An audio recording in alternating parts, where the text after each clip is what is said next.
Paz, queridos, tudo bem com vocês? Vamos estar aí dando mais um início a mais uma das nossas aulas da Escola do Senhor, ok? Amém. Vamos fazer uma breve oração. Você que estiver ouvindo pelo nosso Spotify, pelo YouTube, que você venha ser abençoado e venha agregar em seu conhecimento este curso teológico, esse auxílio de curso teológico, amém? Oremos. Pai, te pedimos que o Senhor venha nos fazer crescer na graça e no conhecimento, Pai, para que nós não venhamos perecer pela falta do conhecimento, mas crescermos juntos a graça e o conhecimento, para conhecermos os teus propósitos, conhecermos o que o Senhor deixou para nós e fazer crescer em nós a tua vontade. Desconstrua em nós tudo aquilo que nós construímos indevidamente, para que a tua boa obra seja aperfeiçoada em nós da forma que tu queres, para a tua boa glória. Amém? Glória a Deus. Queridos, hoje nós iremos estudar Gênesis capítulo de número 6. Amém? Pegam suas Bíblias, vamos lá. Gênesis capítulo de número 6.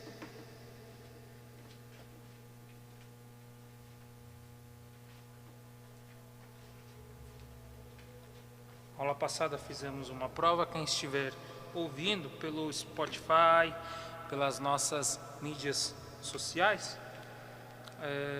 pode mandar uma mensagem, enviar via inbox, procurar lá no Instagram, né, Escola do 100, e mandar lá no direct, pedindo a primeira prova ou ao decorrer do curso aí, a segunda prova que nós estaremos enviando para vocês, ok? Então vamos lá. Gênesis capítulo de número 6. E assim está escrito: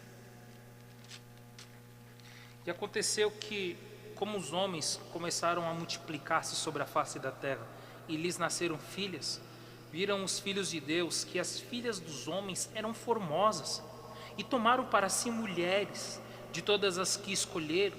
Então disse o Senhor: Não contenderá o meu espírito para sempre com o homem, porque ele também é carne, porém os seus dias serão 120 anos. Havia naqueles dias gigantes na terra, e também depois, quando os filhos de Deus entraram, as filhas dos homens, e delas geraram filhos. Estes eram os valentes que houve na antiguidade, os varões de fama.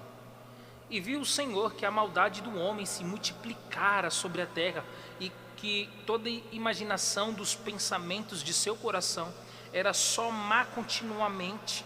Então arrependeu-se o Senhor de haver feito o homem sobre a terra, e pesou-lhe em seu coração, e disse o Senhor: Destruirei de todo sobre a face da terra o homem que criei, desde o homem até o animal, até o réptil e até a ave dos céus, porque me arrependo de os haver feito. Noé, porém, achou graça aos olhos do Senhor. Estas são as gerações de Noé. Noé era varão justo e reto em suas gerações. Noé andava com Deus, e gerou Noé 3 filhos, Sem, Cã e Jafé. A terra, porém, estava corrompida diante da face de Deus, e encheu-se a terra de violência. Viu Deus a terra, e eis que estava corrompida, porque toda a carne havia corrompido o seu caminho sobre a terra. Então disse Deus a Noé: O fim de toda a carne é vindo perante a minha face, porque a terra está cheia de violência, e eis que o desafiarei com a terra. Fazei para ti uma arca de madeira de gofer. Farás compartimentos na arca e a betumarás por dentro e por fora com betume, e desta maneira farás: de 300 côvados o comprimento da arca, e de 50 côvados a sua largura, e de 30 côvados a sua altura. Farás na arca uma janela, e de 1 côvado a acabarás em cima, e a porta da arca porás ao seu lado. Far-lhe-ás andares abaixo, far-lhe-ás andares baixos, segundos e terceiros, porque eis que eu trago um dilúvio de água sobre a terra, para desfazer toda a carne em que há espírito de vida debaixo dos céus. Tudo o que há na terra expirará. Mas contigo estabelecerei o meu pacto, e entrarás na arca, tu e os teus filhos, e a tua mulher, e as mulheres de teus filhos contigo, e de tudo o que vive, de toda a carne, 2 de cada espécie meterás na arca, para os conservares vivos contigo, macho e fêmea serão, das aves conforme a sua espécie, dos animais conforme a sua espécie, de todo réptil da terra conforme a sua espécie. 2 de cada espécie virão a ti, para os conservares em vida.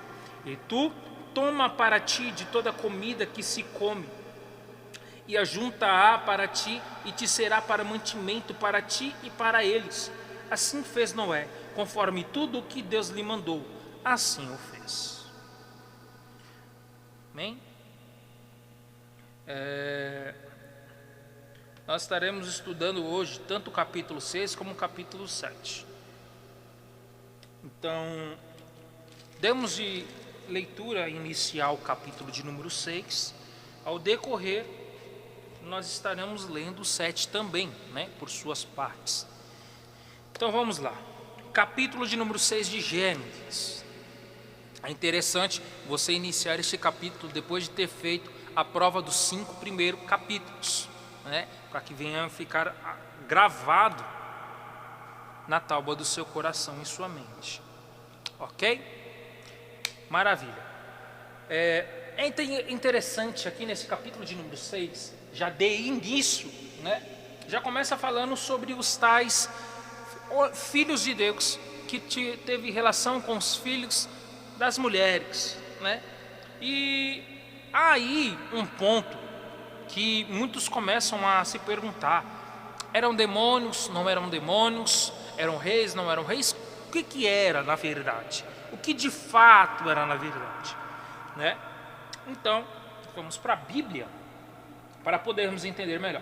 Veja, o primeiro versículo está escrito o seguinte: e aconteceu que, como os homens começaram a multiplicar-se sobre a face da terra, e lhes nasceram filhas. Opa! Aqui já quando trata de homem, nesse primeiro versículo, já está justamente falando sobre a descendência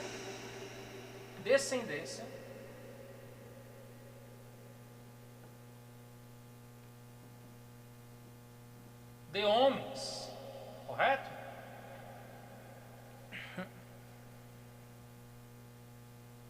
O versículo de número 1 vem tratar sobre a descendência do homem, porque foram se gerando filhas. O versículo de número 2, ele entra justamente já relatando sobre outra situação. Veja, viram os filhos de Deus que as filhas dos homens eram formosas e tomaram para si mulheres de todas as que escolheram. Aí nós nos perguntamos: qual a diferença aqui dos filhos de Deus para os filhos dos homens? Qual é a diferença entre esses 2 primeiros versículos desse capítulo? Existem diversas teses, né? Existe a tese, eu vou anotar aqui, a primeira tese,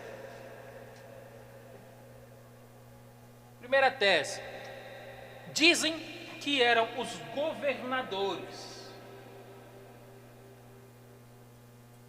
governadores, pessoas que tinham poder, né, da época. Dizem que esses eram tratados justamente como filhos de Deus pela autoridade que eles tinham, por ser pessoas que tinham um requisito melhor, que tinha ali um reconhecimento maior do que os demais, né?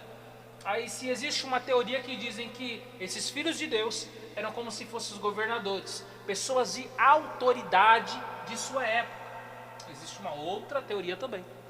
Existe a teoria que eram justamente demônios. Por que demônios? A teoria que relata que provavelmente seriam demônios é porque relata que antes dos demônios cair na terra, o que eles eram? Eles eram anjos. E quando lá em Jó, Deus faz aquela chamada aos filhos de Deus, ali é chamada justamente dos anjos, né? Então há uma teoria que eram demônios por serem anjos caídos. Anjos caídos.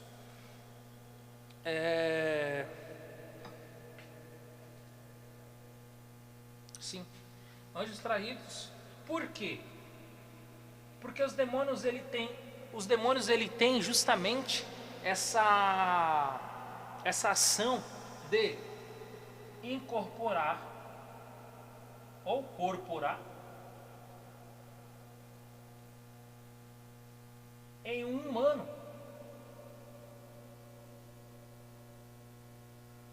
Porque se os demônios são anjos caídos, o que retrata? A Bíblia fala que os anjos não se casam e nem se dão em casamento, né?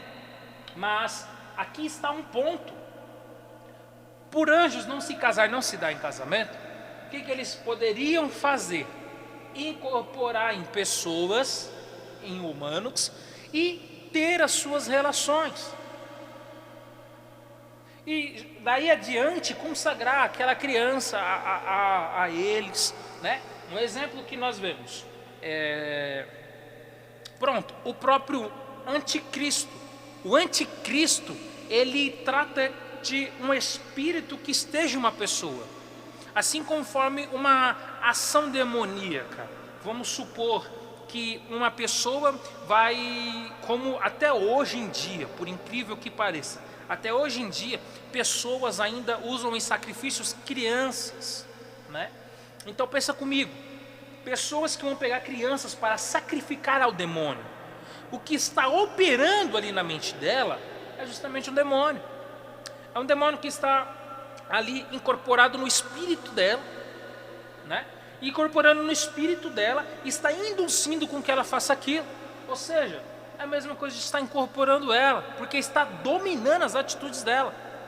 Então, existe essa teoria por serem demônios, por serem anjos caídos, e por ser anjos, se tratar como filhos de Deus, não é? Por isso da consequência do versículo de número 3. E nós também vemos o terceiro ponto, a terceira teoria. É interessante que nessa segunda teoria, quando trata filhos dos homens, é justamente tratando sobre os seres humanos, e os filhos de Deus tratando sobre os demônios, né? Mas se nós pararmos para pensar, mas como então que os demônios conseguiriam incorporar no corpo dos humanos para ter relação com os outros humanos?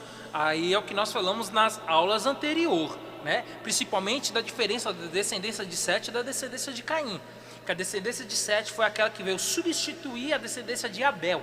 Que a descendência de Abel era a descendência que eram filhos de Deus. E a descendência de Caim eram filhos do diabo, como nós lemos. Então, provavelmente incorporavam-se no corpo dos filhos de Caim para ter relação com as filhas da descendência de Abel.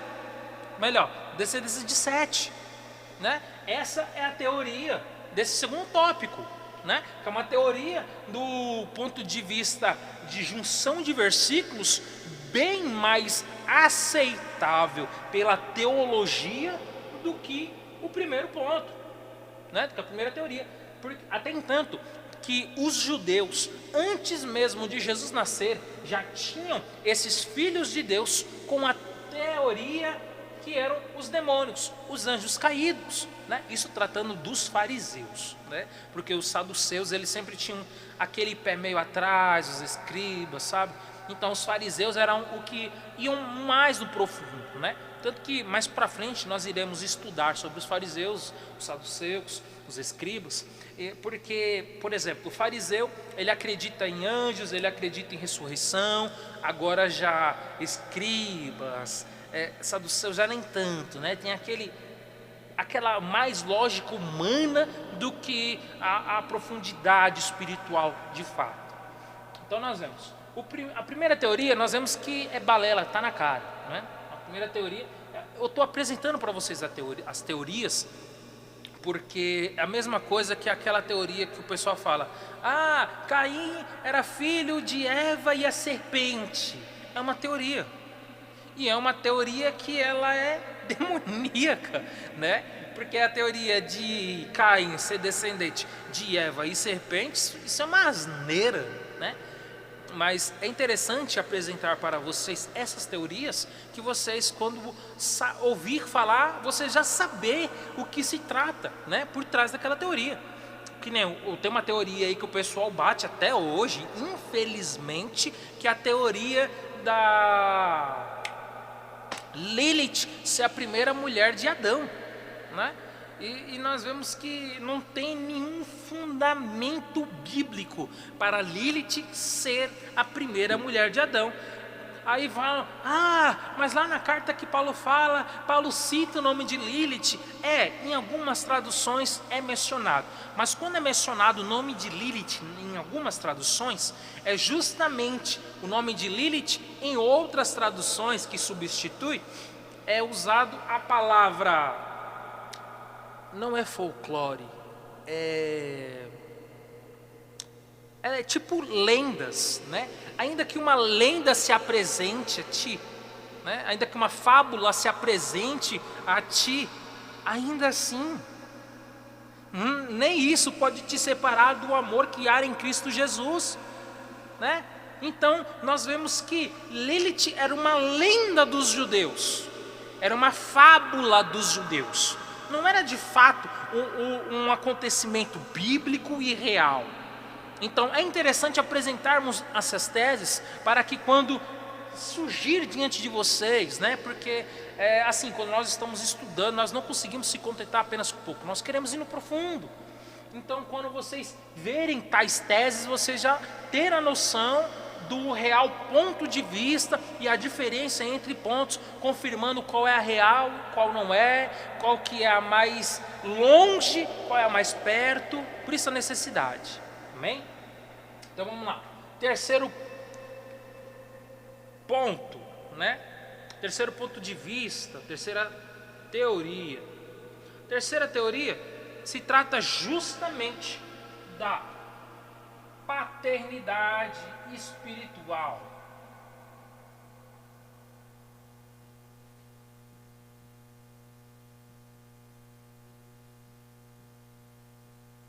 É até interessante que quando se trata aqui de paternidade espiritual, é justamente como se fosse a segunda teoria, né? É praticamente a segunda teoria. Mas por que a paternidade espiritual? Justamente o que nós falamos nessa segunda teoria. A questão do descendência do Abel, que Sete entrou em seu lugar com a descendência de Caim. Mas como nós temos uma prova assim que possa ser a paternidade espiritual? Abram suas Bíblias em 1 João. 1 João, capítulo de número 3. Eu sempre esqueço de trazer o óculos. Do versículo 1 ao versículo 16.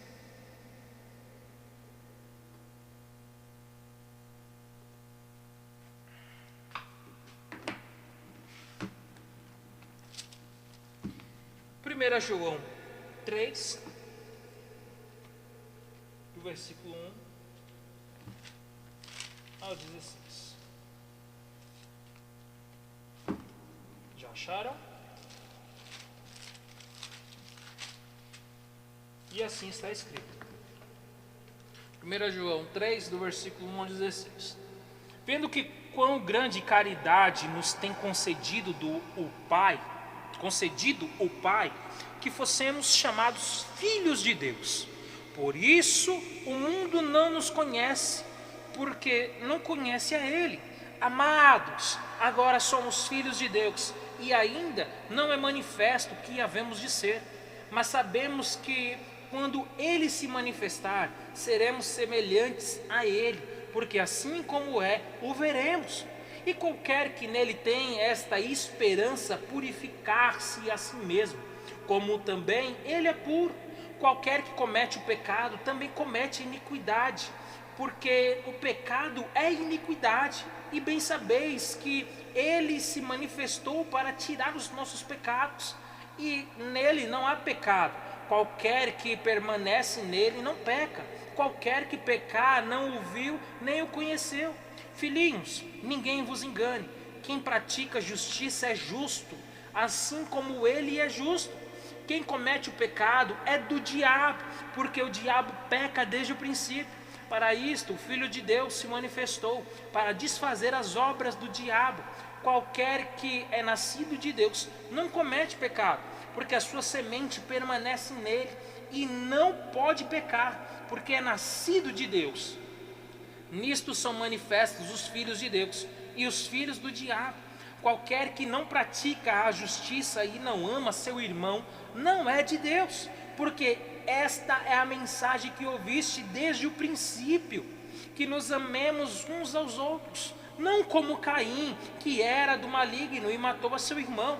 E por que causa o matou? Porque as suas obras eram más e as de seu irmão justas. Meus irmãos, não vos maravilheis se o mundo vos aborrece.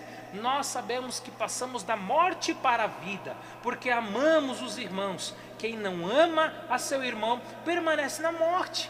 Qualquer que aborrece a seu irmão é homicida, e vós sabeis que nenhum homicida tem permanente nele a vida eterna.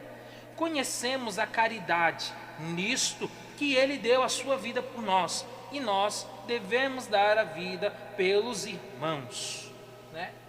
Isso aí, até o 16. Ou seja, aqui nesses versículos nós já vemos sobre os filhos de Deus e os filhos do diabo. Então, esta terceira teoria trata bastante sobre a paternidade espiritual, em questão dos filhos dos homens serem justamente ali tratados como a descendência de Sete, e os filhos do diabo ser justamente a descendência de Caim. Por quê? Porque nós vemos que da descendência de Caim foi indo de mal a pior. Um exemplo mesmo nós vemos a Lameque, que havia matado não só um, mas duas pessoas, né? Pelo qual falou, quem me faz algum mal vai sofrer 70 vezes 7, né? Aquilo que iriam acontecer com quem matasse Caim. Então nós vemos aí justamente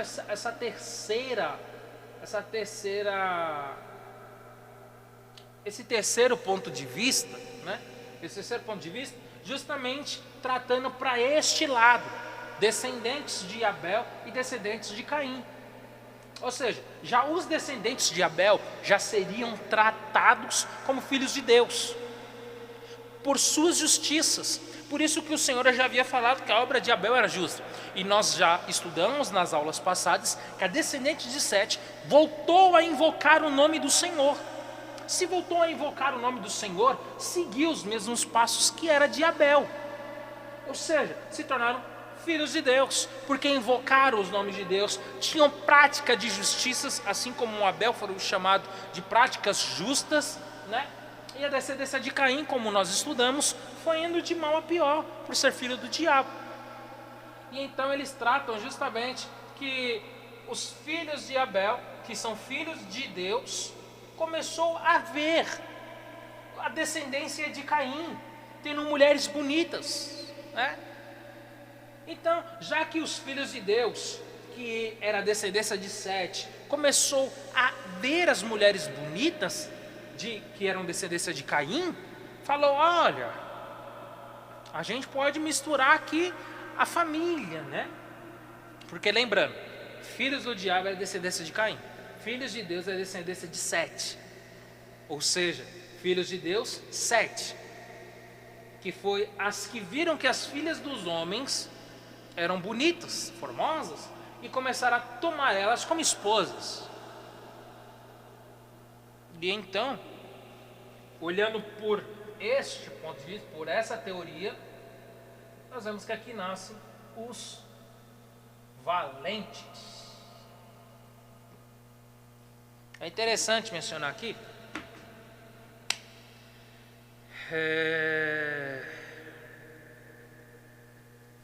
do versículo de número 4, mais específico, daqui a pouquinho nós voltamos para o versículo de número 3. O versículo de número 3 é justamente quando o Espírito Santo, o Senhor já dá o decreto de não habitar mais entre os seres humanos. Mas o versículo de número 4 vai falar o seguinte, olha só. Havia naqueles dias gigantes na terra, e também depois, quando os filhos de Deus entraram, as filhas dos homens, e delas geraram filhos. Estes eram os valentes que houve na antiguidade, os varões de fama. Ok, vamos lá. O começo do versículo de número 4 trata falando sobre gigantes, correto? Corretíssimo. Trata justamente do nome gigantes. Mas veja só,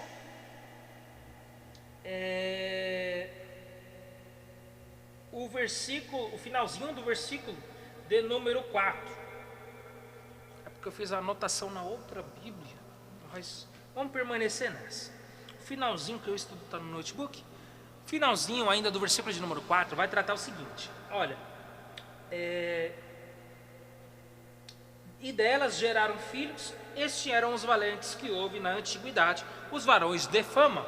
Então, no início do versículo de número 4, quando trata sobre gigantes, aqui eles não estavam justamente tratando em relação de gigantes somente em tamanho, né? Somente em tamanho.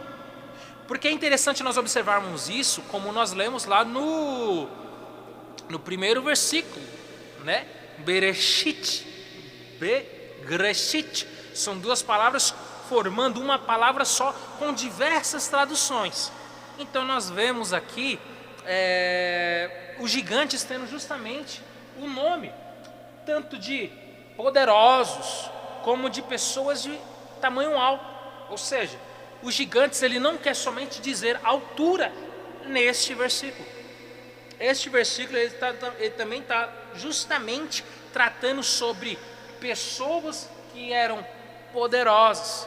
Por isso que no versículo número 4 continua dizendo que eles eram valentes e pessoas, como que fala? Não é pessoas conhecidas,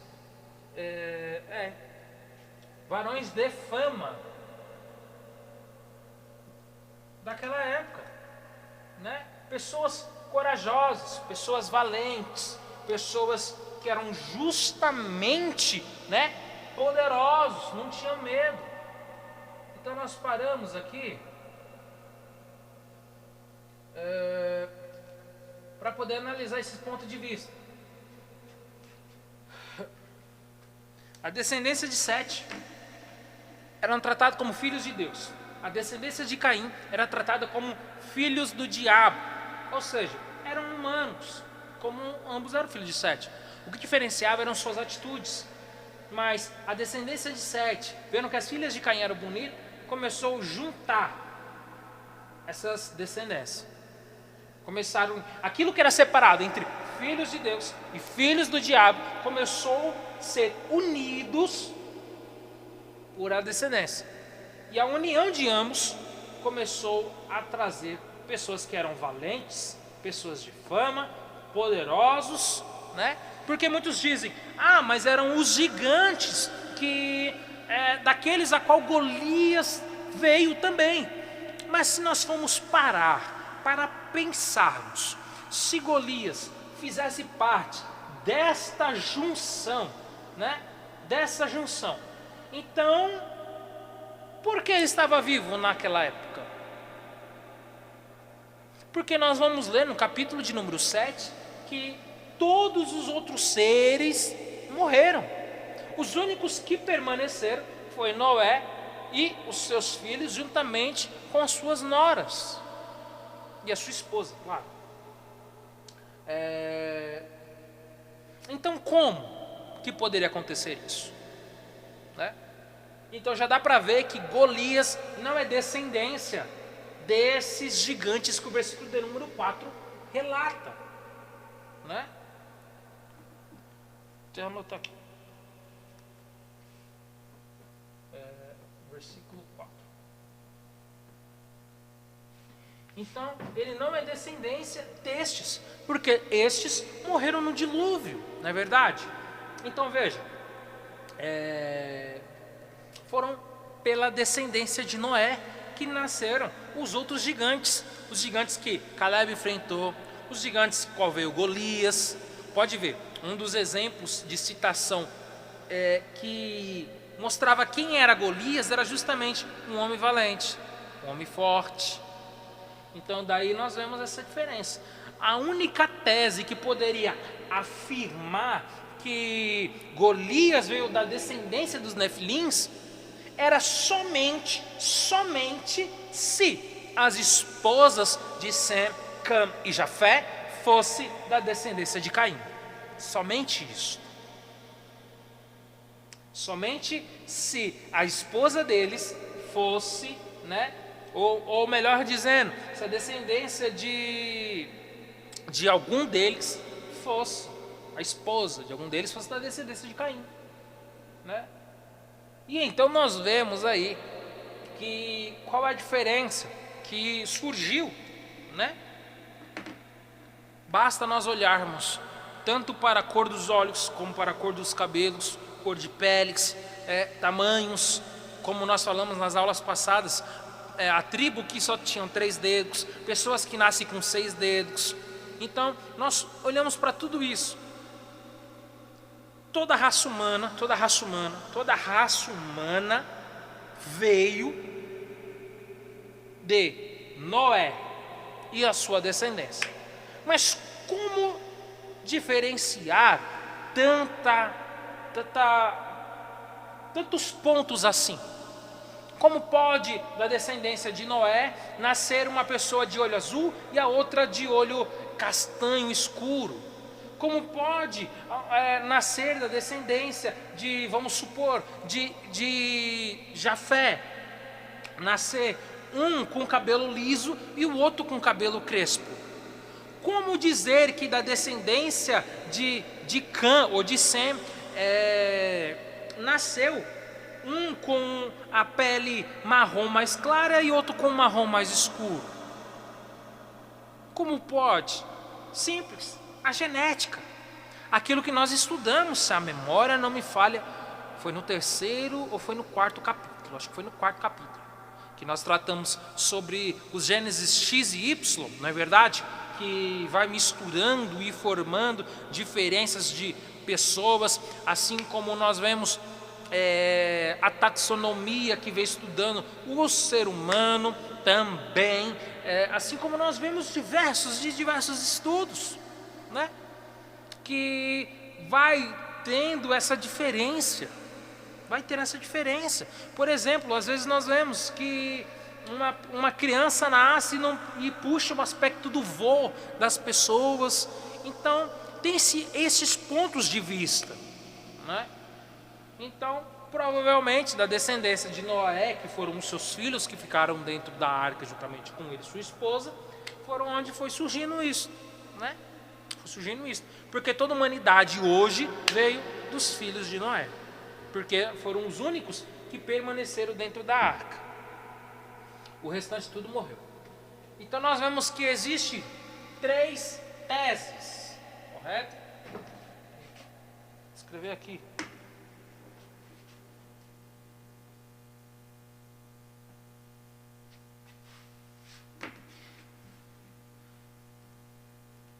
Três teses.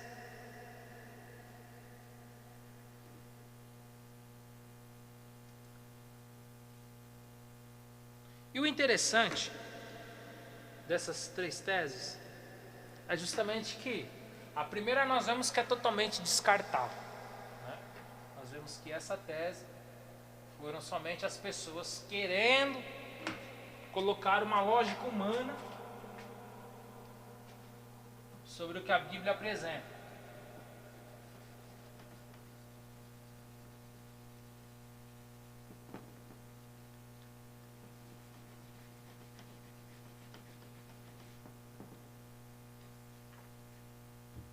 Então, o que acontece?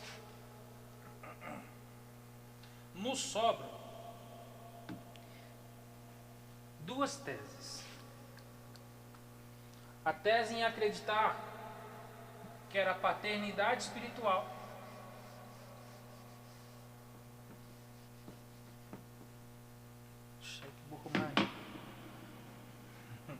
e a tese que nos revela sobre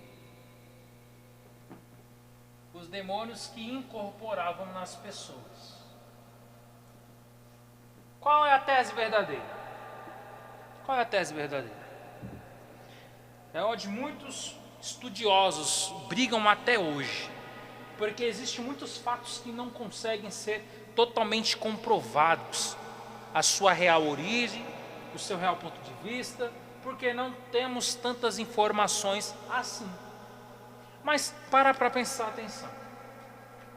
Essas duas últimas teses são muito parecidas. Por quê? Porque se a tese foi em questão de paternidade espiritual, a descendência de Sete, ela seguiu a Deus, aos caminhos de Deus. E a descendência de Caim seguiu os caminhos do diabo, né? Ou seja, os caminhos dos demônios. Só que a única diferença entre eles é que eles tratam os demônios, anjos caídos, sendo filhos de Deus. E a terceira teoria trata que os filhos de Deus era Abel. Sete.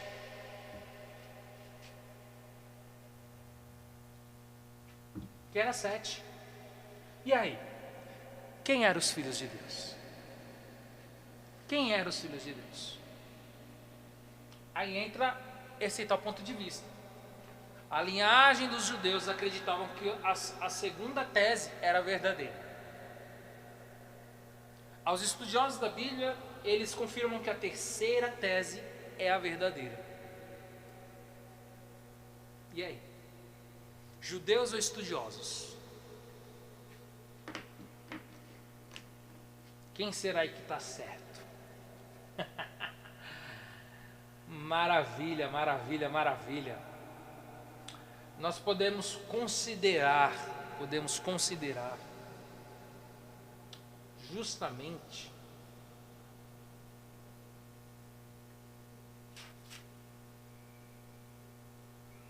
a terceira tese.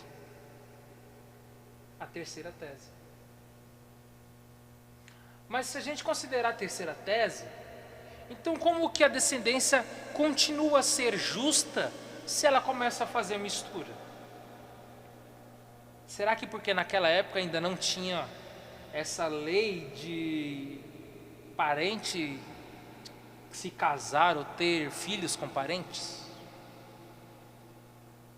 Possa ser?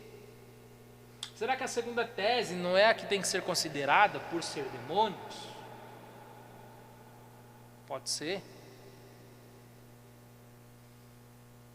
Só que se a segunda tese for considerada, então quer dizer que quando um demônio está incorporado em um ser humano, ele pode ter relações com outro ser humano e quando ter um filho, poderes do demônio ir para as pessoas que vão nascer, né, para se tornarem valentes, de fama e poderosos, gigantes.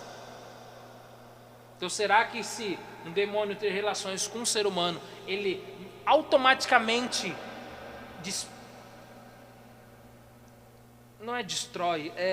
compartilha esse poder com o filho, ainda que o filho nasça humano? Porque quando aqui trata sobre valentes, homens de fama, está tratando de ser humano, está falando de demônio.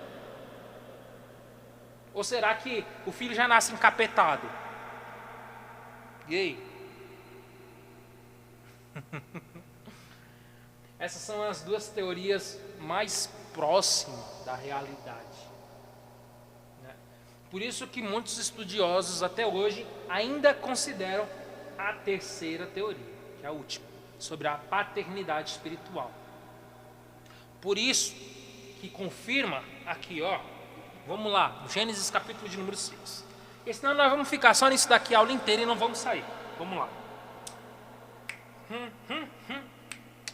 Versículo de número 5. Que está escrito o seguinte: e viu o Senhor que a maldade do homem se multiplicara sobre a terra, e que toda imaginação dos pensamentos de seu coração era só má, continuamente. Então arrependeu-se o Senhor de ver haver feito um homem sobre a terra, e pesou-lhe em seu coração, e disse o Senhor: destruirei de sobre a face da terra o homem que criei, desde o homem até o animal, até o réptil, até a ave dos céus, porque me arrependo de os haver feito. Noé, porém, achou graça aos olhos do Senhor. E isso aqui é interessante. Veja, de toda a descendência de Sete, de toda a descendência de Caim, de toda a mistura da descendência dos dois, Deus só vai achar graça em Noé. Ué, então peraí. Não, peraí, vamos parar para pensar aqui. Vamos parar para pensar. Nas aulas que nós lemos, Lameque, toda a descendência de Sete, né, de Caim, fala lá, e nasceu, já que estamos falando de Lameque, nasceu Lameque, e teve filhos e filhos. Nasceu Enos, e teve filhos e filhos. Nasceu Tubal-Caim, e teve filhos e filhas. Então teve filhos e filhas, teve diversos. Os irmãos de Noé, os irmãos de Lameque, os primos de Noé, que eram filhos dos irmãos de Lameque. E aí? Será que dessa descendência de Sete, mas ninguém de toda a descendência foi achado justo, somente Noé? Então por que será? Por que será? Por que será? Entende como essa terceira tese ela é mais forte? Por quê? Da descendência de Sete, o que acontece? Vai tendo diversos filhos. Um aqui, outro aqui, outro aqui, outro aqui, outro aqui, aqui. Diversos filhos, diversos filhos mesmo. E de diversos filhos que teve, Deus achou graça somente em Noé. E todos os outros filhos, Deus não achou graça, porque todos os outros filhos haviam corrompido os seus caminhos. Então já não eram mais caminhos de filhos de Deus, pois estavam misturados com toda a descendência de Caim. Então começaram a praticar as injustiças. Foi aí onde Deus já não achou mais graça. A maldade do ser humano se evoluiu. E de toda a descendência de Sete, somente Noé foi a quem Deus achou graça. Então, se a gente parar para ver nesse ponto de vista, essa terceira tese, ela é muito mais forte por comprovação bíblica, de ter descendência de filhos de Deus e filhos do diabo, por ter a lógica de toda descendência, Deus achar graça somente em Noé e não aos demais, né? Aos demais não, Deus não achou graça em nenhum deles, somente em Noé. Ou seja, até a descendência de Sete se corrompeu, passando a ser filhos do diabo. Porque antes da corrupção eram filhos de Deus, se corromperam, se tornaram filhos do diabo. Não basta ir muito longe para a gente poder ter um exemplo disso no futuro. Nós vemos logo no futuro disso daqui, no futuro bem distante dessa passagem, Sansão. Sansão, ele tinha que se casar com uma mulher que fazia parte do seu grupo, do seu clã, da sua família. Mas ele preferiu ir lá na terra dos outros, dos filisteus, né? E quis arrumar casamento. O que deu? Corrupção. Por quê? Porque foi a mulher que foi o motivo de Sansão ser traído, colocado lá igual um palhaço velho na frente dos outros. Não é verdade? Então daqui nós conseguimos enxergar que a terceira tese, ela é a mais lógica possível, né? Às vezes nós queremos trazer uma tese para a lógica humana, esquecendo da lógica de Deus. Porque Deus é espírito e as coisas espirituais nem sempre conseguem ser encaixadas na mente humana. Mas se nós juntarmos aqui a espiritualidade com a humanidade, a mais encaixada aqui possível é a terceira tese, né? Se a segunda tese estiver correta, então por quê? Por que seriam chamados de filhos de Deus se de anjos, por causa de ter caído? Se eles caíram, passaram a ser chamados de demônios. Então por que ainda iria ser chamado filhos de Deus se eles seguiram o caminho de Satanás? Né? Como? Me digam. Então já não seria mais chamado de filhos de Deus, porque o próprio Caim, ele foi chamado de filho do diabo. Se o próprio Caim já foi chamado de filho do diabo, então da descendência dele não seria chamado filhos de Deus. Os anjos caídos, os demônios, já não seriam mais chamados de filhos de Deus. Entende? Por isso que essa terceira tese é a mais explicável e a mais próxima possível de uma explicação com bases bíblicas. Amém? Então olha só, até agora nós já conseguimos explicar aí até o versículo 12, do 1 ao 12, aqui nós já fechamos essa ponta. Só para a gente conseguir concluir com prontidão, é interessante falarmos do versículo de número 3, né? Vou falar aqui do versículo de número 3, vou colocar aqui de azul para estar diferenciado. O versículo de número 3, quando fala o seguinte: então disse o Senhor, não contenderá o meu espírito para sempre com o homem, porque ele também é carne, porém os seus dias serão 120 anos. Interessante que aqui está falando em questão de ser carne, não é o Espírito Santo. Carne é justamente o homem, tá vendo? O meu espírito para sempre com o homem, vírgula, porque ele também é carne, ponto e vírgula, porém os seus dias serão 120 anos. Tá vendo que depois desse ponto e vírgula, porém, tratando do mesmo assunto, a vírgula é o que separa. Até a vírgula está tratando do espírito, depois da vírgula fala do homem, ponto e vírgula, porém ainda retornando ao assunto do homem. Então é interessante ver aqui, ó, quando fala que o espírito não contenderá, em algumas traduções está escrito não permanecerá, ou senão não consolará. Se não me engano eu vi na King James com uma tradução mais voltada para o consolo ou para direcionamento, mas é voltada a este ponto. Então o Espírito Santo não contenderá, correto? É interessante aqui o entender o contenderá. O que é contender? O que é contender? O que é contender? Contender é justamente estar discutindo, brigando, convencendo.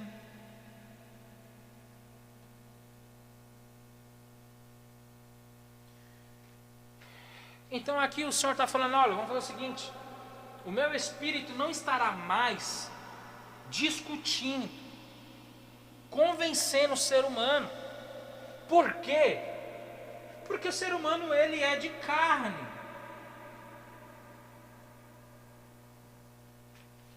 Quando ele segue o caminho do diabo, ele está comprando a sua paternidade espiritual, porque ele é carne.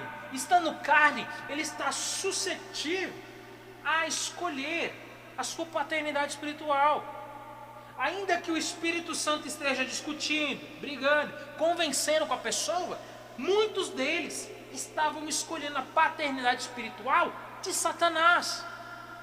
Por isso que o Senhor fala, olha, eu não estou mais, o negócio é o seguinte, eu criei o ser humano, formei tudo para eles, mas eles estão escolhendo a paternidade errada.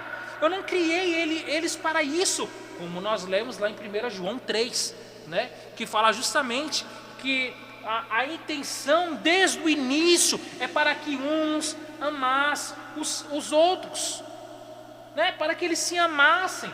Aí o que acontece? Na vez de se amar, todos eles estavam escolhendo a paternidade espiritual dos caídos, de Satanás, fazendo aquilo que era mal ao Senhor.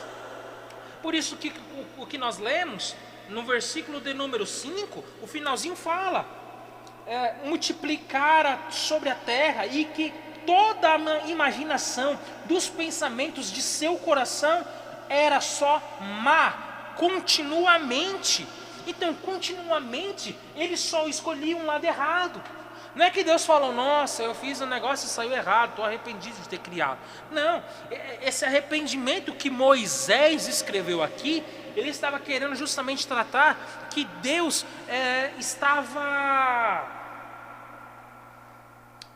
qual é a palavra exata, meu pai? Não é que Deus estava arrependido de ter criado, mas Deus estava sentindo como se fosse essa dor dos seus filhos ter lhe abandonado. Então me mostra um exemplo aí para a gente poder entender. Simples, quando o Salmo fala que nós causamos ciúmes ao Espírito Santo, era justamente isso. É justamente isso. O Senhor criou os homens para que os homens se amassem, mas os homens escolheram seguir ao Satanás. Automaticamente isso causa ciúmes em Deus. Causando ciúmes em Deus, então não é que o Senhor se arrepende de ter os criado, mas é que o Senhor sente isso, sente essa, podemos dizer, tipo uma dor, correto? Então, pelo homem ser carne e o Espírito Santo tentar ficar brigando, discutindo, contendendo com o ser humano, e enquanto o ser humano escolhia os diabos, né, os demônios, aí o que acontece? Simples. O Senhor fala o negócio seguinte: o meu Espírito Santo não vai mais poder habitar. Correto?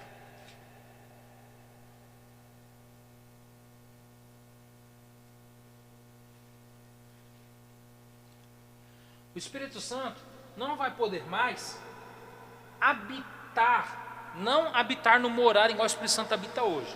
Eu vou até deixar aqui, ó, igual habitar em questão de continuamente.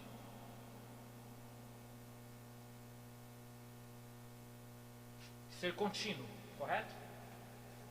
Então o Espírito Santo não vai estar mais tendo uma continuação direta, tentando contender com eles, que é carne, que eles têm que escolher a Deus.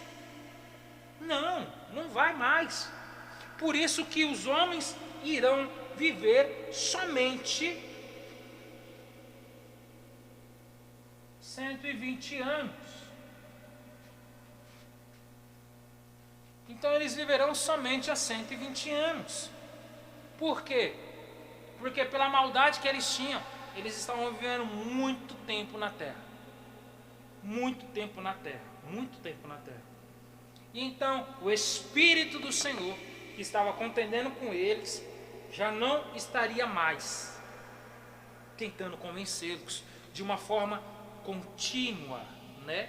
Por isso que eu coloquei aqui habitar, no sentido de ter essa continuidade, tá? Então vamos lá. É interessante entender que o Espírito do Senhor, por estar contendendo com eles e eles não querer mais, então ele deixa de contender, deixa de estar com a carne. Eclesiastes, capítulo 12, versículo 7. Corre lá.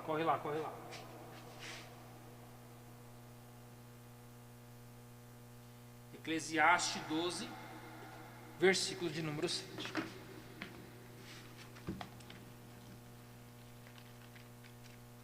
Achou aí? Achou? Já vou começar a ler. Eclesiastes 12, versículo de número 7, está escrito o seguinte: e o pó volte à terra, como era, o espírito volte a que o... Entendeu? Já que o espírito contendia, vamos dizer, diariamente com o ser humano, e o ser humano ainda assim escolheu o caminho do demônio, o caminho errado, e então o espírito deixou de ter essa continuidade que tinha antigamente, né? O interessante é que quando o Espírito Santo começa a habitar em nós, nós provamos com grandeza aquilo que eles sentiam antes. Mas quando o Espírito lhe é tirado anos de vida. Por quê? Eclesiastes 12:7. Do corpo, o pó voltará à terra, e o Espírito voltará a Deus que o deu. Se o Espírito Santo deixou de ter esse habitar, esse discutir, esse brigar, esse convencer continuamente aos homens, automaticamente os homens acabaram perdendo em questão de anos de vida. Por isso passaram a viver somente 120 anos, porque o Espírito lhe foi tomado. Mas nós vemos, mas teve muitas e muitas outras pessoas que teve ainda anos e muitos anos. Pois é, o último mencionado na Bíblia que chegou aos 120 anos foi Moisés. Após Moisés, ninguém mais descrito na Bíblia chegou a essa idade, né? Descrito na Bíblia. Então, aí nós para pensar, não estou entendendo, não, deu um nó na minha cabeça tudo isso daí. Como assim? O Espírito Santo contendia com eles, o Espírito Santo foi tomado deles, então eles não teriam mais vida, porque o sopro de vida é o Espírito Santo. Veja, o Espírito Santo, está vermelho, o Espírito Santo deixou de contender. Vamos ler novamente? Vamos lá, Gênesis 6:3, vamos ler novamente.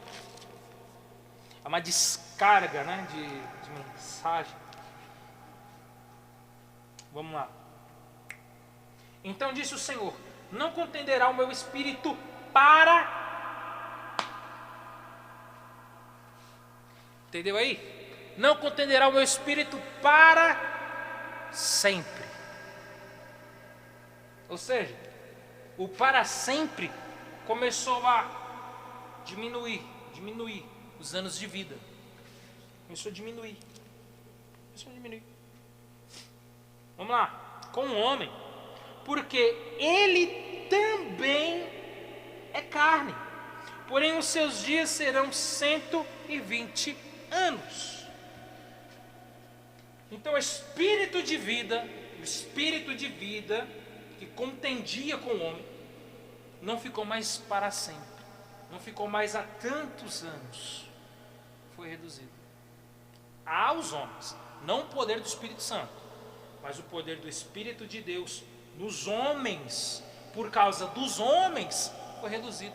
A mesma coisa em relação ao avivamento, né?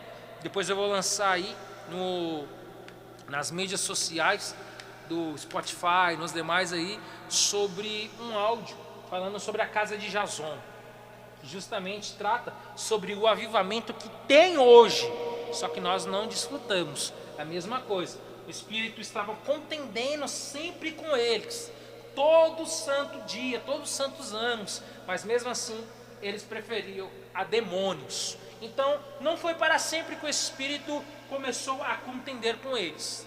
Então veio o Senhor e não deixou para sempre, mas limitou a 120 anos, como lá em Eclesiastes fala do Espírito ser tomado.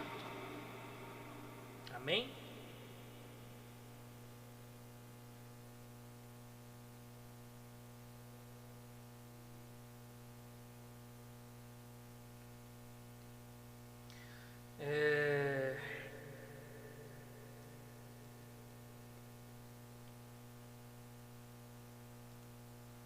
Maravilha.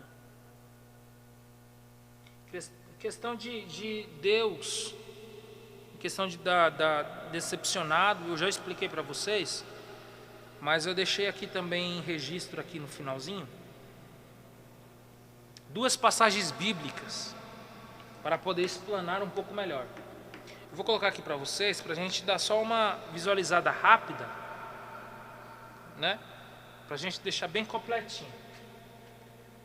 Primeira passagem, 1 Timóteo,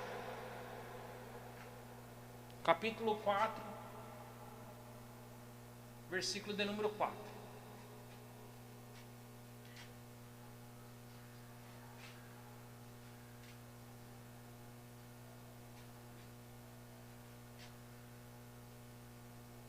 Vamos lá? 1 Timóteo, capítulo 4, versículo de número 4.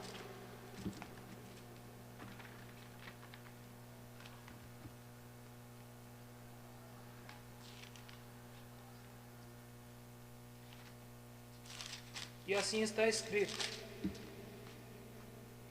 porque toda criatura de Deus é boa, e não há nada que rejeitar, sendo recebido com ações de graça, porque pela palavra de Deus e pela oração é santificado.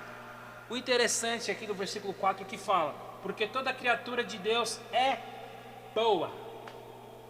Se toda criatura de Deus é boa, então por que Deus se decepcionou? Justamente não por causa dele ter criado, mas por causa que a criação dele tomou o rumo. Entende? Por isso que é interessante a gente entender que o Pentateuco, né, na sua maior parte, foi escrita por Moisés. Então Moisés, com a sua lógica da época, com seu conhecimento da época, que escreveu. Então, mesma coisa de nós falarmos: Deus não curou. Quando nós falamos Deus não curou, nós estamos colocando a obrigação de Deus curar. Por isso que falamos Deus não curou, ao invés de Deus achou por bem, né? Ou ao invés de usarmos a fala, a vontade de Deus era em não curar. Colocar não como uma obrigação que Deus tem que fazer, mas como uma vontade dele, que ele faz conforme ele quer, entende? Às vezes até mesmo nós falamos de maneira distorcida. Então é entender que a criação de Deus é boa, porque o agir de Deus para o criar foi bom. A complicação é quando a criação de Deus começa a ir para o caminho errado. Mas quando Deus o criou é bom. O ser humano, ele era para ser bom. É igual nós lemos lá em 1 João. Era para um amar ao outro. Mas a criação, ao invés de um amar ao outro, uma boa parte preferiu seguir os caminhos do demônio, sendo filhos de Satanás, né? A outra passagem bíblica que eu deixei aqui para afirmar também, né, sobre que a decepção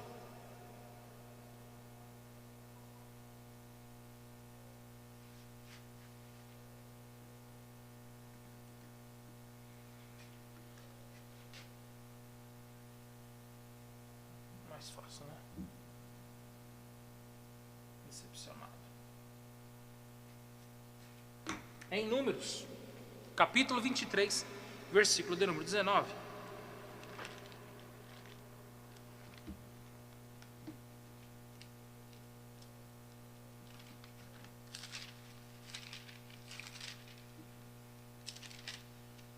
Números 26, versículo de número 19, que assim está escrito: os filhos de Judá, é isso mesmo? Números 23, opa, está lendo 26, perdão. Aqui, 23, 19. Deus não é homem para que minta, nem filho do homem para que se arrependa. Porventura, diria ele e não faria, ou falaria e não o confirmaria? Eis que eu recebi mandato de abençoar, pois ele tem abençoado, e eu não o posso revogar. É interessante que aqui, nesta passagem, é justamente a fala de Balaão. Correto? É Balaão falando aqui. E quando Balaão está falando, o que aqui aconteceu? O rei Balaque havia falado: olha, amaldiçoa esse povo de Israel para que eu vença. Aí Balaão foi orar para Deus, e Deus falou: olha, eu não vou, não, porque ele é meu povo, então eu não vou amaldiçoar. Aí Balaão vai e fala para o rei, fala: olha, como eu posso amaldiçoar um povo que Deus abençoou? Não tem lógica isso, né? Daí nós já vemos o tal ponto do questão da macumba, se pega em crente ou não. Isso é bom demais, isso é maravilhoso. Aí nós vemos que então Balaão fala: olha, Deus não é homem para que minta, nem filho do homem para que se arrependa. Ou seja, o que Deus fala se cumpre. O que Deus fala que vai fazer, Ele faz, Ele cumpre. Saiu da boca dele é ordenança. Então Deus não se arrepende. Uau! Então por que Moisés escreveu que Deus havia se arrependido e Balaão vai falar que Deus não se arrepende? Justamente por isso. Porque tudo que Deus faz é bom. A sua criação é boa. A diferença é quando a sua criação quer tomar caminhos diferentes. Existe o caminho da vida e o caminho da perdição. Deus criou o homem. Quem vai escolher o caminho da bênção, o caminho da perdição, é a criação chamada homem. Entende? Então o que Deus cria, Ele não se arrepende, porque a sua criação é boa. Assim como em Números aqui falou. Agora, a sua criação que decepciona a Deus. Entendeu? Entendeu aí? Não é que Deus fica decepcionado: nossa, eu fiz. Não, é que nós decepcionamos a Deus com as nossas atitudes. Por quê? Não, esse 1 João aqui era para ser a aula dele hoje, né? Porque 1 João vai falar o quê? Que fomos feitos para amar. Fomos criados para amar. Mas nós preferimos, né? A descendência preferiu seguir aos demônios, seguir o caminho ruim. Então foi a criação de Deus que decepcionou com suas atitudes.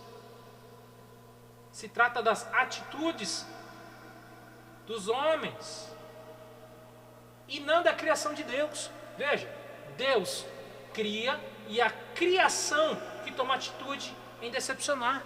Então a atitude de Deus de criar, em si, a sua criação é boa, mas a sua criação sendo boa, ela prefere seguir caminhos ruins, né? Prefere seguir caminhos ruins, dando a decepção a Deus pelas suas atitudes. Então somos nós que o decepcionamos e não Deus que se decepciona com a sua própria criação. Consegue compreender? Este é o capítulo de número 6 de Gênesis.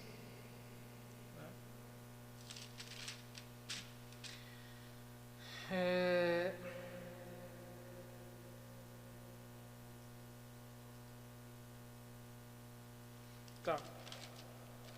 Do versículo 13 ao versículo 22 é justamente Deus já alarmando sobre o dilúvio. Ok? Sobre o dilúvio nós vamos estar falando aí no capítulo de número 7. Bem? Que nós já vamos falar já tudo nessa aula, vamos compensar aí. Ok? Então, vamos lá para Gênesis, capítulo de número 7.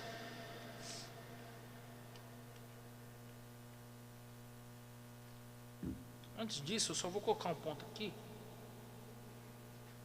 só para poder ficar redondinho. Do versículo 10, menciona o nome dos filhos de Noé.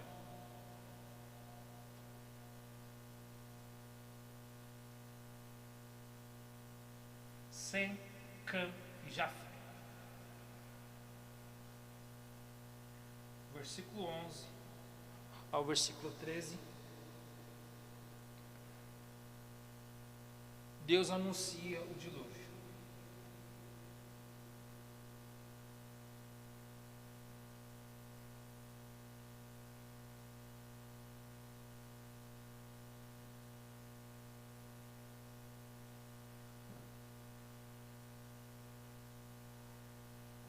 interessante você anotar isso aqui, que isso aqui já são conclusões, né, de versículos. Porque não há teologia para poder explicar isso daqui, né? Isso aqui é justamente só Deus já predizendo o que vai acontecer. Mas como estamos fazendo um estudo de capa a capa, é interessante a gente ter isso aqui também anotado. São as instruções.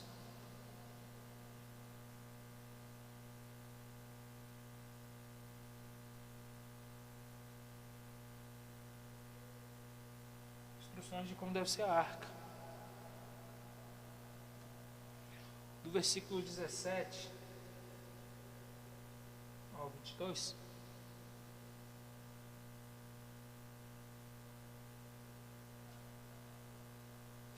Instruções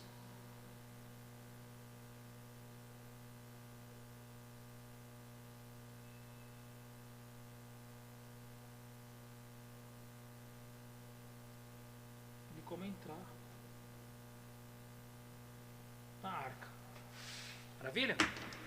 Então nós vemos do versículo 10, o Senhor fala sobre a descendência de Noé, Sem, Cam e Jafé, né? É interessante que amaldiçoado foi o filho de Cã.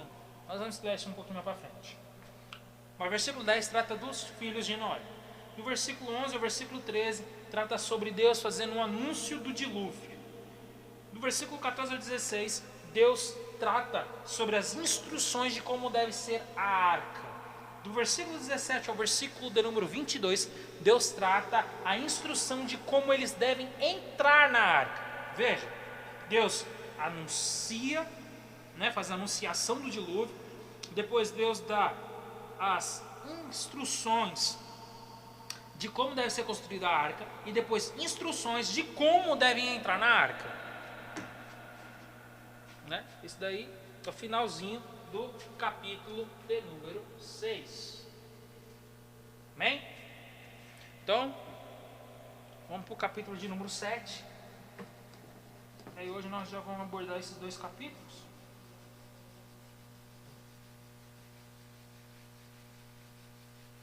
Para a gente poder aproveitar ao máximo, né? Eita ferro.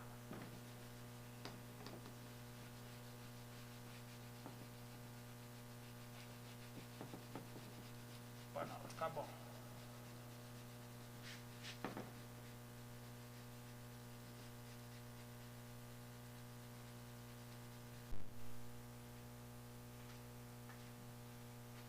Retornando aqui, queridos, eu apaguei a luz para ver se dá a melhor qualidade, né? Para a gente poder entender esse capítulo de número 7, ok? Vamos lá então. Capítulo de número 7, para a gente já pegar os dois capítulos em uma só, né? E assim está escrito a partir do primeiro versículo. Já vamos lendo já e dando as notas de referência, né? Vou explicar para vocês tudo isso aqui. Primeiro versículo. Depois disse o Senhor a Noé: entra tu e toda a tua casa na arca, porque te hei visto justo diante de mim nesta geração. Ou seja, o primeiro versículo já trata Noé como justo, né? Deus reconhece Noé como justo. Aí nós vamos vendo que continua o seguinte: de todo animal limpo tomarás para ti 7 e 7, o macho e sua fêmea, mas dos animais que não são limpos 2, o macho e a sua fêmea. Também das aves dos céus 7 e 7, macho e fêmea, para se conservar em vida a semente sobre a face de toda a terra. É interessante que do versículo 1 ao 3, quando trata aqui em questão dos casais dos animais, 7 limpos e 7 não limpos, ou em algumas traduções, 7 puros e 7 impuros, é justamente tratando, por exemplo, em questão 7 casais, né? Melhor, 2 não limpos, né? 2 não impuros. 7 animais, por exemplo, o cordeiro, né? E os impuros, porcos, que era justamente o que era os animais puros que o Senhor já havia revelado para Moisés, né? No deserto, isso há muito tempo depois, e os impuros, questão de puros e impuros. Então, por exemplo, justamente já teria 7 casais de animais puros e os impuros eram apenas 2, para poder estar preservando, principalmente as aves, que eram em 7 casais, para poder preservar a semente, porque a boa parte das aves tem este papel fundamental de espalhar a semente das árvores, não é verdade?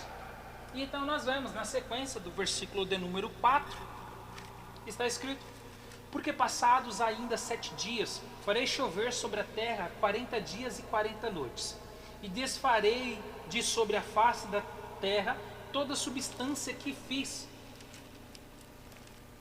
Nesse versículo de número 4 é onde o Senhor começa a falar em relação aos 7 dias que estava para vir o dilúvio, né? Que iria durar os 40 dias e os 40 noites. O versículo 5 trata dizendo: e fez Noé conforme tudo que o Senhor lhe ordenar. Ou seja, no versículo número 5 nós vemos que Noé foi obediente a Deus. Ou seja, pela obediência ele fez tudo o que o Senhor lhe pediu, né? Ou seja, e era Noé da idade de 600 anos quando o dilúvio das águas veio sobre a terra. Nós vamos ver até no versículo de número 7 falando em relação a esses 600 anos de Noé. É interessante você marcar, porque quando nós estudamos em questão de anos da época de Noé, nós tratamos a idade de Noé. Por isso que nós vamos falar, e quando você for estudar, normalmente você vai ver os professores, os conhecedores dizendo há 600 anos de Noé, dia 20 do 2 do ano 600 de Noé, que a idade de Noé é referência à sua época, né? Então era a idade que Noé tinha, mas usado de referência para a cronologia da sua época. Olha o versículo 7, para a gente ver como ele complementa, dizendo: e entrou Noé e seus filhos, e a sua mulher, e as mulheres de seus filhos com ele na arca, por causa das águas do dilúvio, dos animais limpos e dos animais que não são limpos, e das aves e de todo réptil sobre a terra. Entraram de 2 em 2 para Noé na arca, macho e fêmea, como Deus ordenara a Noé. E aconteceu que, passados 7 dias, vieram sobre a terra as águas do dilúvio, no ano 600 da vida de Noé, no mês segundo, aos 17 dias do mês. Naquele mesmo dia se romperam todas as fontes do grande abismo, e as janelas dos céus se abriram. Ou seja, nós vemos do versículo 8 ao versículo 10 o dilúvio em ação, a iniciação do grande dilúvio, né? E eu deixei até em vermelho aqui do versículo de número 7, porque esse versículo é onde trata que primeiro entrou a família de Noé na arca. Ou seja, prioridade, família, né? Nós vemos hoje, às vezes, muitas pessoas trocam muitas coisas no lugar da família, colocam muitas outras coisas à frente da família, sendo que aqui em prioridade Noé aplicou a sua família. Por isso que aqui, no versículo 7, onde nós lemos, está escrito: entrou Noé e seus filhos, e sua mulher, e as mulheres de seus filhos com ele na arca, por causa das águas do dilúvio.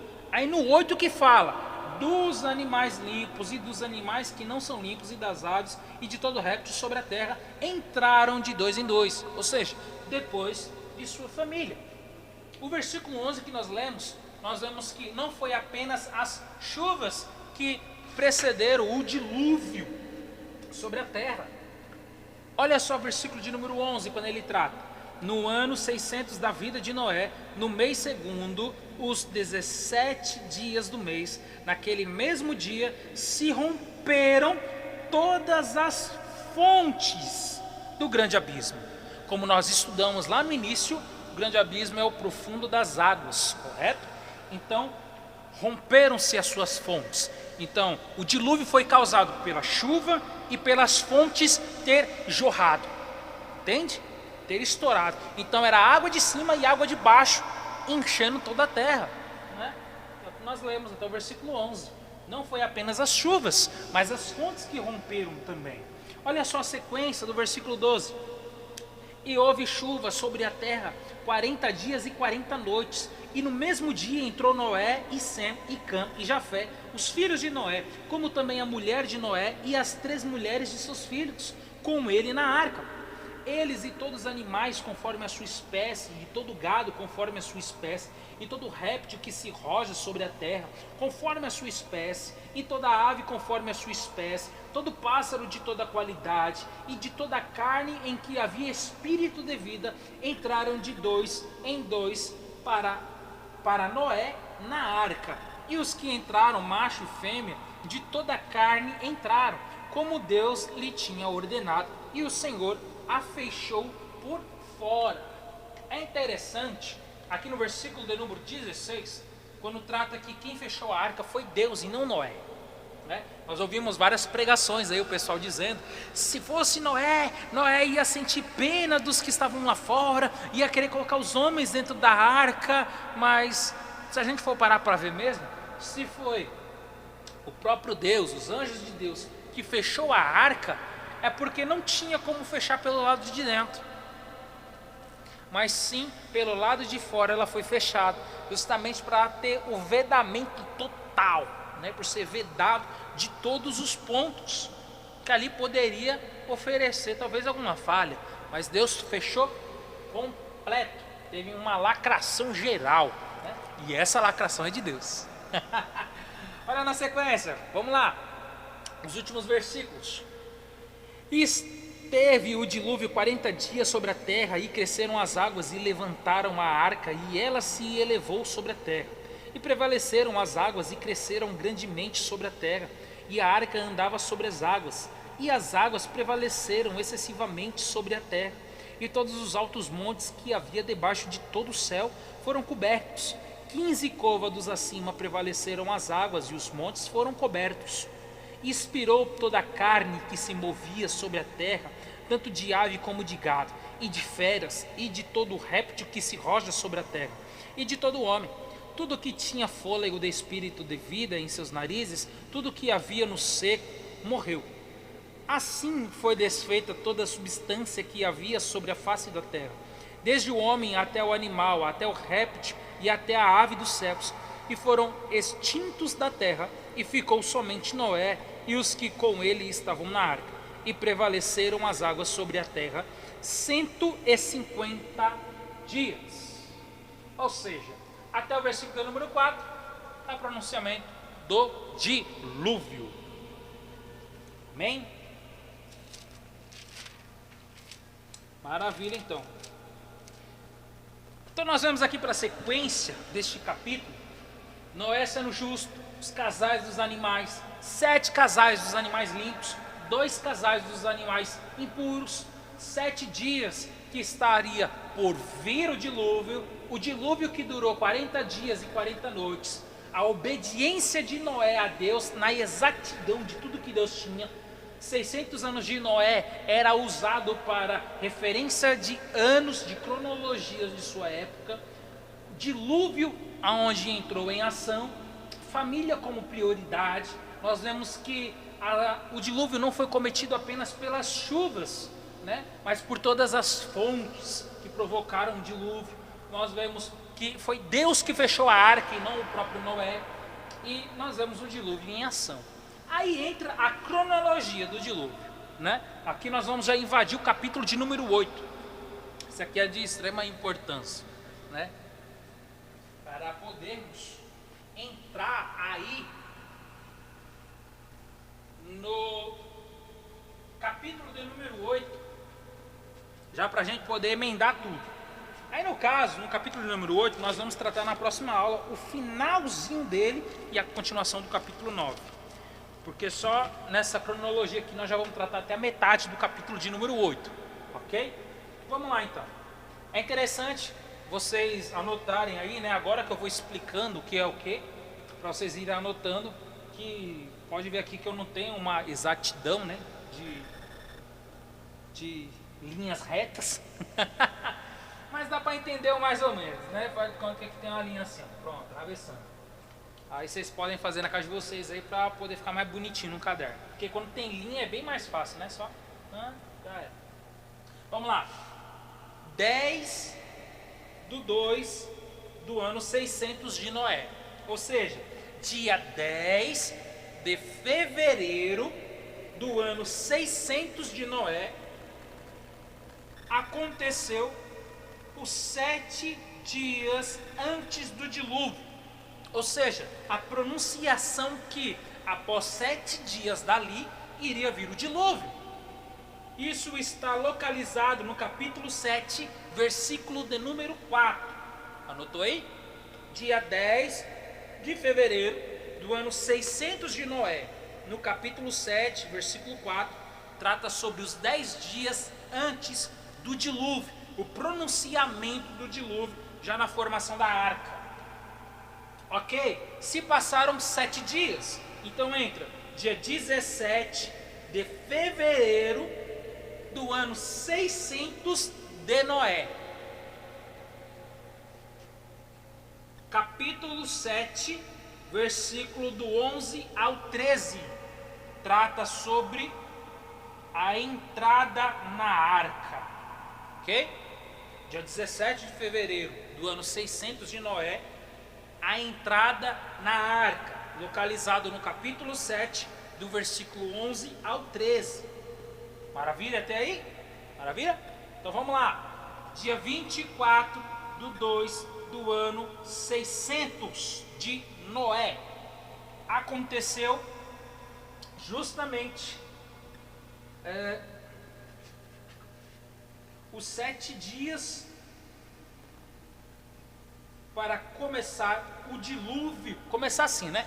O dilúvio já no auge. Já todo cheio, né? A arca já balanceando aí em cima das águas, toda a nação já gritando, todo mundo morrendo. Então, 7 dias aqui no dia 10 para poder iniciar o dilúvio. Ok? No dia 17, se passaram 7 dias, todo mundo começa a entrar na arca, porque eram os 7 dias já de aviso. Demorou-se os 7 dias para poder as águas estar cobrindo sobre toda a terra, que foi no dia 24 do 2. Vamos explicar melhor isso daqui. 7 dias iria começar. Deu 7 dias no dia 17. Então começou. Demorou-se 7 dias para toda a terra estar cheia de água. Entendeu aí o 7, 7, 7? 7 dias era pronunciamento, chegou. 7 dias para encher, chegou. Aí agora, nós vamos pular aí quase um mês, né? Dia 27 de março do ano 600 de Noé.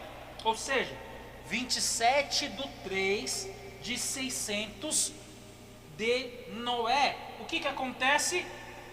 O fim do dilúvio. Uai, mas como assim o fim do dilúvio? Por que o fim do dilúvio? Porque aqui entra justamente tratando sobre os anos que iriam durar, correto? Veja bem. Passaram-se aqui os anos, do dia 20, os anos, melhor dizendo, os meses, foi aonde começa o fim do dilúvio, que está localizado no capítulo 7, versículo de número 17. Conferindo, vamos lá na Bíblia. Vamos lá. E esteve o dilúvio 40 dias sobre a terra, e cresceram as águas e levantaram a arca, e ela se elevou sobre a terra. Ok, então?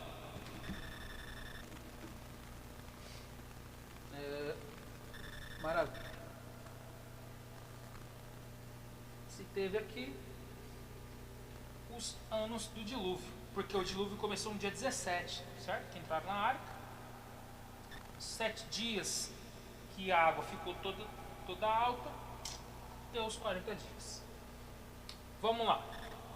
No dia 17 do mês 7 do ano 600 de Noé, o que acontece? Vamos lá. 17 de julho do ano 600 de Noé, acontece justamente a arca pousando no Monte Ararat. As águas começaram a abaixar, né? Parou-se a chuva no fim do dilúvio, parou a chuva, aí agora começa o processo da água poder ser sugada pela terra. Está localizado no capítulo 8, versículo de número 4, que assim está escrito: e a arca repousou no 7º mês, no dia 17 do mês, sobre os montes de Ararat. Ou seja, a arca pousou sobre os montes de Ararat no dia 17 do 7 do mês de Noé. Do 17 do 7, pula-se para o dia 1 do 10 do ano 600 de Noé. 1 de outubro do ano 600 de Noé. O que acontece? Acontece que a água começa a baixar, né? Vamos lá, está mencionado no capítulo 8, versículo de número 5, para a gente poder entender isso aqui melhor. Veja: e foram as águas indo e minguando até o 10º mês. No 10º mês, no primeiro dia do mês, apareceram o cume dos montes. Ou seja, aqui a água repousa sobre o monte, porque é onde começou a baixar a água, correto? No dia 1 do 10, começou a se mostrar o cume dos montes. Ou seja, a água já não estava mais acima somente dos montes, mas ela baixou e o cume dos montes já estava exposto. No dia 1 do 10. Para vermos, né? Demorou aproximadamente quase 3 meses para aparecer o cume dos montes. Aí do dia 1 do 10, pula-se para o dia 11 do mês 11 do ano 600 de Noé. 11 do 11 do ano 600 de Noé acontece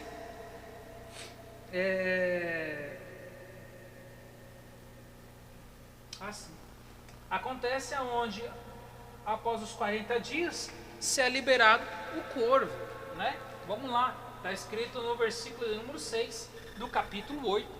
Veja: e aconteceu que ao cabo de 40 dias abriu Noé a janela da arca que tinha feito, e soltou um corvo que saiu indo e voltando até que as águas se secaram de sobre a terra. Depois soltou uma pomba a ver se as águas tinham minguado de sobre a face da terra. A pomba, porém, não achou repouso para a planta de seu pé e voltou a ele para a arca, porque as águas estavam sobre a face de toda a terra. E ele estendeu sua mão e tomou-a e meteu-a consigo na arca. Então, aqui do versículo 8 adiante, que é justamente tratando do mês 11 do 11, foi aonde Noé havia soltado o corvo e a pomba, mas ainda assim a terra estava coberta ainda de água, né? A gente vê aí o tempo que durou, né? Então, logo após 7 dias, dia 18 do 11 do ano 600 de Noé, o que acontece? Que é justamente 7 dias após, Noé solta uma pomba novamente, acompanhada aí do versículo de número 10, que está escrito: e esperou ainda outros 7 dias, e tomou a enviar a pomba fora da arca, e a pomba voltou a ele sobre a tarde, e eis arrancada uma folha de oliveira no seu bico, e conheceu Noé que as águas tinham minguado sobre a terra. Ou seja, 7 dias antes ele havia 7 dias antes ele havia soltado um corvo e uma pomba. Ambos voltaram porque ainda tinha água. 7 dias depois ele solta uma pomba e a pomba já volta com um pedaço de folha no bico, representando que a água já tinha secado, já tinha árvore ali já com suas folhas, correto? Logo após, no dia 25 do 11 do ano 600 de Noé, acontece: a pomba não regressa. Vamos lá? Versículo 11 do capítulo 8 ainda. E a pomba voltou a ele sobre a tarde, e eis arrancada uma folha de oliveira no seu bico, e conheceu Noé que a água tinha minguado sobre a terra. Então esperou ainda outros 7 dias e enviou fora a pomba, mas não tornou mais a ele, né? Ou seja, então a pomba não regressou, porque ele esperou mais 7 dias. Se ela não retornou, é porque então já estava bem no finalzinho mesmo. Dia 1 do ano 601 de Noé, ou seja, no dia 1 de janeiro do ano 601 de Noé. O que acontece? Terra seca. Vamos lá. Está no capítulo 8, versículo de número 13. Capítulo 8, versículo de número 13. Escrito assim: e aconteceu que no ano 601, no mês primeiro, no primeiro dia do mês, as águas se secaram de sobre a terra. Então Noé tirou a cobertura da arca e olhou, e eis que a face da terra estava enxuta, ou seja, secou-se a água. No dia 27 de 2 de 601, né, depois de praticamente aí um mês e mais 26 dias, o que houve? A terra estava completamente já seca. Está escrito no capítulo 8, versículo de número 14, que está escrito da seguinte forma: e no segundo mês, aos 27 dias do mês, a terra estava seca. Ou seja, dia 27 de fevereiro do ano 601 de Noé, a terra já estava totalmente seca. Ou seja, acabou toda a era do dilúvio, né? Começamos no dia 10 do 2 com o alerta do dilúvio, 17 do 2 a entrada na arca, o início do dilúvio, dia 24 do 2 o dilúvio já pegando força ali mesmo já, né? Com força, melhor dizendo. Dia 27 do 3, ali o dilúvio termina as suas águas de ser derramado para estar completando. No dia 17 do 7, a arca pousa sobre um dos montes do Ararat. No dia 1 do 10, acontece que a água começa a baixar. No dia 11 do 11, começa, após os 40 dias já do dilúvio, é liberado um corvo e uma pomba, e eles retornam porque não tem lugar para onde pousar. No dia 18 do 11, 7 dias após, Noé solta a pomba, né? Mas a pomba, ela acaba regressando com uma folha em seu bico, melhor dizendo, né? Uma folha em seu bico. Ele esperou mais 7 dias, ou seja, do dia 18 pula para o dia 25 do 11, aonde a pomba já não regressa mais. E logo após a pomba não regressando mais, no dia 25 do 11, pula-se aí praticamente 2 meses, no dia 1 do ano 601 de Noé, aonde Noé vê que a terra já estava seca, mas não completa, estava enxuta, né? Estava enxuta. Ainda estava ali ainda meia lama, vamos se dizer assim. No dia 27 do 2, após 26 dias que ele viu a água enxuta, então ele vê que a terra estava completamente seca.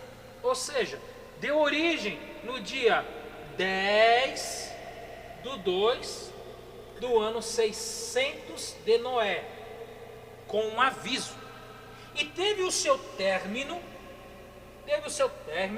no dia 27 do 2 do ano 601 de Noé.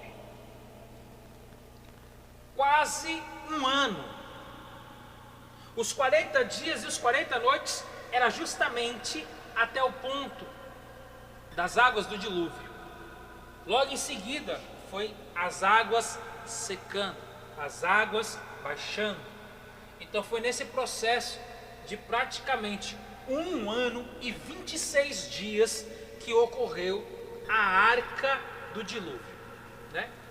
Até o dia 27 do 3 foi aonde o dilúvio estava caindo em água.